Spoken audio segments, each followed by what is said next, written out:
everything. My whole life was 100% focused on this snowboarding career. And then I got maybe 6 to 8 years into my career and things started to change slowly. And I could see I maybe had a 4 to 5 year period to wind it down. So that's when I started to really kind of look into real estate.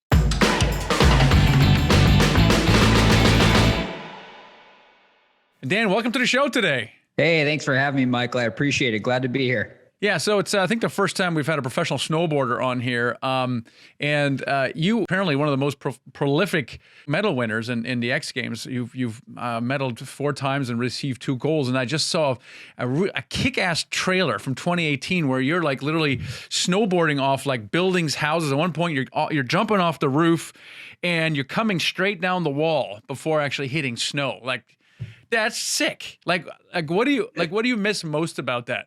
Yeah. What I miss most, I guess, would be the highs after landing those tricks. We call it trick high in snowboarding. It's kind of like just the most exciting moment you're going to have, this euphoric feeling that lasts for, can last for, 10 minutes to a couple days, depending on how much the trick meant to you. So that's the part I'd miss the most for sure. Hey, it's the highs. What about the lows? Yeah, the lows, I don't miss the injury, the travel. Once I had this career that was this really incredible career, but I got to the point where I started having kids, and that was about 2018 exactly. And my son was born and things changed. Just traveling and the risk to reward started to not line up. And I could see the writing on the wall. I was like, this is not going to last. And even if it could, I don't really want it to anymore. It was a childhood passion growing up. I grew up in central Minnesota, moved to Salt Lake City when I was 18. And I pushed everything. My whole life was 100% focused on this snowboarding career.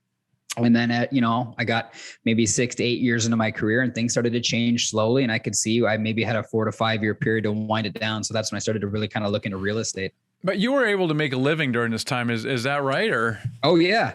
Yeah. Not all pro snowboarders do. It's not quite like football, basketball, and baseball, but you can make between 500 to a couple million a year if you're one of the top guys. If you're not one of the top guys, you're probably making 100,000 or less. It's kind of like eating ramen noodles almost nowadays. But with all the travel. But yeah, so you saw the writing on the wall as maybe your career came to an end, and it's obviously super competitive.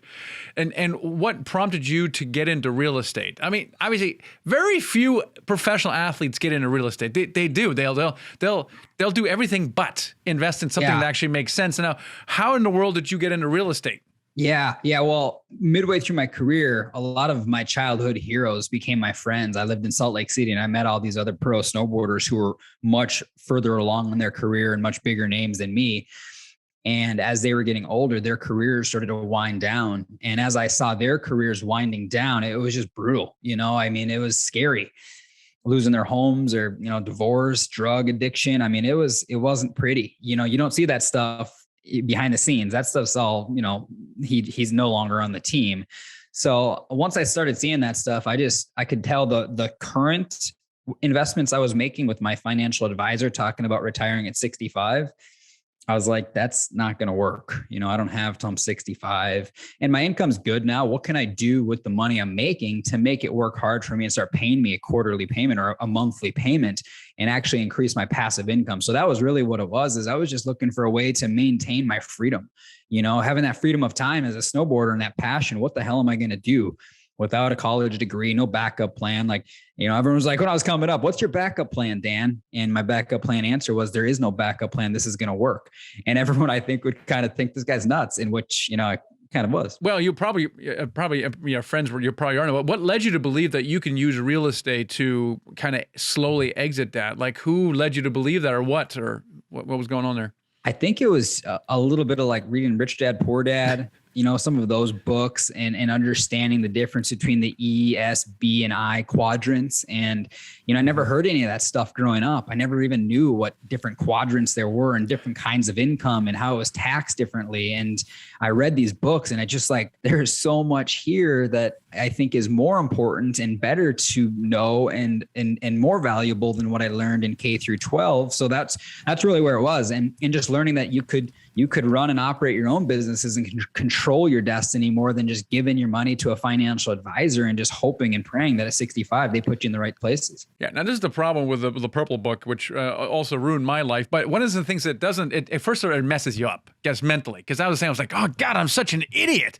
It doesn't matter how much money I have in the bank or what my job is. Depends on how much passive income I get, right? Which I had very little, if basically none. And the only problem with the dumb book is it doesn't tell you how to get there. It mentions real estate a lot and cash flow businesses a lot. But you're like the readers, it's left to the reader's devices to figure out, okay, how do I replicate said passive income? And so I'm curious, what did you do? Like your next thing, like what was the next thing in real estate that you did? Like what was your initial path? I started reading every book I could get my hands on regarding multifamily and passive income. And I came across Ken McElroy, which is one of Robert's kind of right-hand man guys. ABCs of real estate investing. Yeah, great. Yeah. And I read his book, The ABCs of Real Estate Investing. And I was like, wow, he makes it sound like it's possible. Like when you're young growing up, you're like, how the hell are you going to buy a $50 million or $30 million or $20 million building? Like you don't even know it's possible. So I started digging through books and just reading a ton of books and just doing some self-education. I started flying all over the country looking for different, forms of education. And then I finally ended up hiring kind of like more of a personal mentor, someone to help me throughout like the weekly, monthly, yearly, processes of finding deals and actually buying right. Yeah. So did you pursue multifamily and right out of the gate? Was that your initial strategy? Yeah. I ended up buying a 9-unit deal first, and then I bought a duplex, and then I bought a 24-unit deal all on my own. And, I could see, hey, as much money as you're making, which again, wasn't a ton of money, but it was enough where at some point you're going to run dry. These deals take cash. So I ended up reaching out to a couple of good friends. We ended up buying a 28-unit deal together. And that gentleman, Mike, and I started Granite Towers Equity Group, which is now our investment firm where we buy multifamily value add deals and we raise capital from investors. But that was really, in the beginning, it was just looking for passive income, trying to find a way to put my money to work and learning all I could. And we, I was hiring all the management companies during my snowboarding career for those four deals or so. And I was on weekly calls with them while I was doing my snowboarding career. And it was an incredible learning experience. And luckily I was buying in 2012 where you kind of couldn't screw it up. Market was headed in the right direction. So I got lucky, really. And then I started to learn more about how lucky I actually was getting as I was buying these deals on my own, as I got more educated. Where did you go to start getting investors when you were getting going? Did you tap into your network from before in the snowboard world, or I'm just curious about that process? Yeah, we got a fair amount of investors from friends and family, and there were some that came from the snowboarding industry, but the majority of them came out of an investment group out of Dallas, Fort Worth. But really, a lot of it now is word of mouth and previous investors and just doing good for our investors. I think that's the best way we're really racking up more investors, is making our deals perform and giving either money back or refining and giving money back to hold long term.